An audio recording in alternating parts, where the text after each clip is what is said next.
નમસ્કાર દર્શક મિત્રો, રામ રામ બધાને। તો ફરીથી આવી ગયા છીએ નવા બ્લોગમાં। તો આજે જઈ રહ્યા છીએ ચરો ભરવા ગાયો માટે। તો ચાલો કરીએ કામ।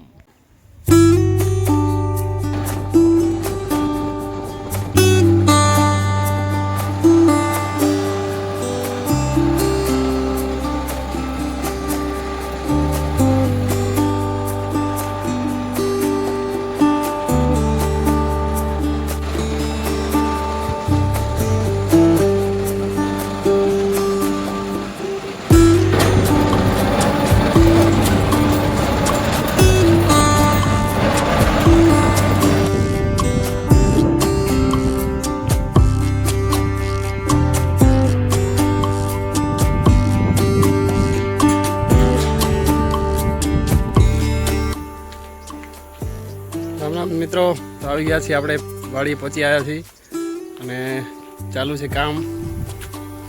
આપણો વડ પાછળ ઇલેક્ટ્રિક ટ્રેક્ટર ચાર્જિંગ થઈ રહ્યું છે। યુવરાજસિંહ રંજકો વાટી રહ્યા છે। આપણે થોડુંક બીજું કામ કર્યું।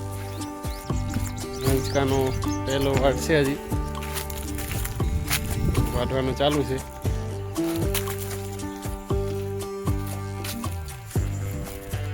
આમ જો, આમ યુવરાજસિંહ આમ આંબામાં મોર આવી ગયા છે।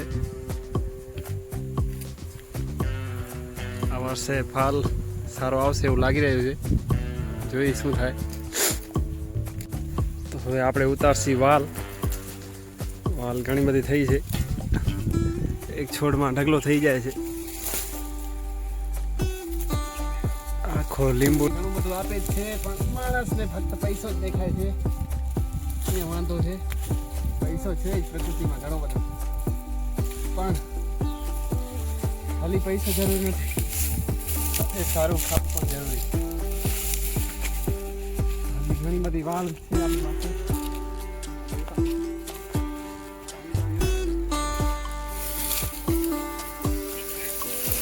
આ વાલ દર વર્ષે પોતાની રીતે થાય છે, વાવતા નથી, ખાલી ઉતારી પાણી પણ નથી આપતા, પોતાની રીતે ઉગે છે ચોમાસામાં, અને શિયાળે અમને એકદમ તંદુરસ્ત વાલ આપે છે।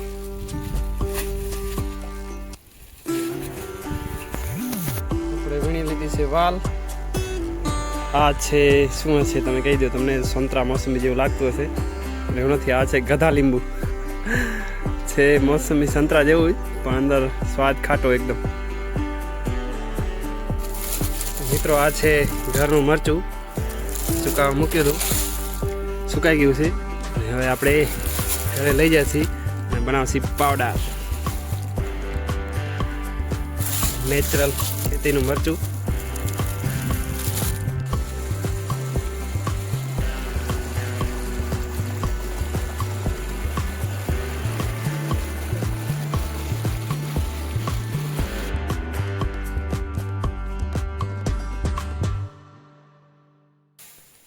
તો મિત્રો રંજકો બંજકો વાટી બીજું કામ કરીને હવે આપણે ભરશું ચરો ગાયો માટે। આપણા કેલાના હાથા પડેલા છે, હવે પાકવા આવ્યા છે। તો મિત્રો આપણે કેળા પકાવવા માટે રાખ્યા હતા અને મસ્ત પાકી ગયા છે। બહારની છાલ લીલી જ છે, છતાંય ભાઈ એકદમ પાકી ગયા છે ને યુવરાજસિંહ ખાઈ રહ્યા છે। તો પ્રાકૃતિક ખેતીના કેળા ખાઓ ને મસ્ત રહો। કેવા યુવરાજસિંહ? કંઈક બોલો તો ખરા। મીઠા હે, મીઠા હે।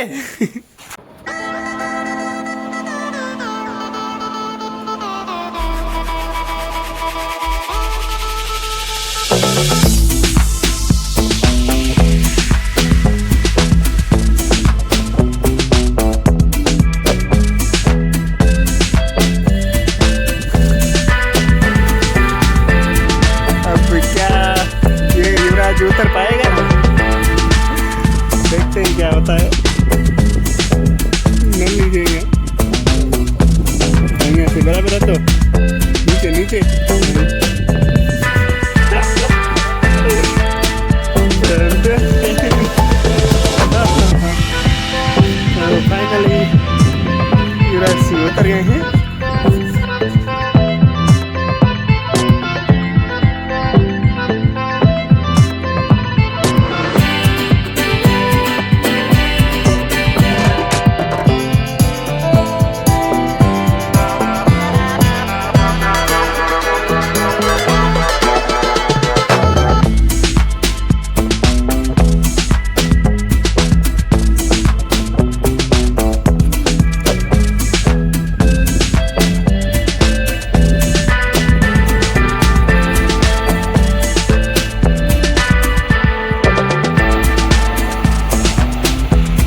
છે આપણા ઓર્ગેનિક પ્રાકૃતિક ખેતીના કેળા અને આપણે જઈ રહ્યા છીએ અને પ્રસાદીમાં આપવા માટે એકદમ મીઠા મસ્ત સ્વાદિષ્ટ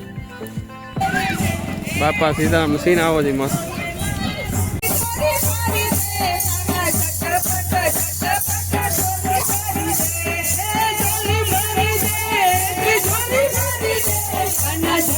જેવા કર્મ કર્યા છે ને એ પ્રમાણે મંદિર ભગવાન કે સુગર મને કઈ વાંધો નથી પણ તારું જ્યાં સુધી પાપ હશે તે પુણ્યથી પાપ ફેલાય જાય મને તમને કોઈ જાતનું સુખ મળશે નહીં કારણ કે આપણે ક્યાંક ભગવાનનું નામ લેશું તો જમા થશે અને જમા થશે તો પરમાત્મા મને તમને પૂછે દેશે ભગવાનને ક્યાં ખબર નથી કે મને તમને શું જોઈએ છે જેને આપણે મૂક્યા છે પૃથ્વી લોકમાં તેને બધી ખબર છે પણ મારા ને તમારા જે પ્રમાણે કર્મ હોય મારા ને તમારા જે પણ ધર્મ હોય મારા ને તમારા પર જે આપણે આગલા ભાવનું આપણે પુણ્ય હોય એ પ્રમાણે મને તમને મળે પરમાત્માએ બધું આપણે આપ્યું છે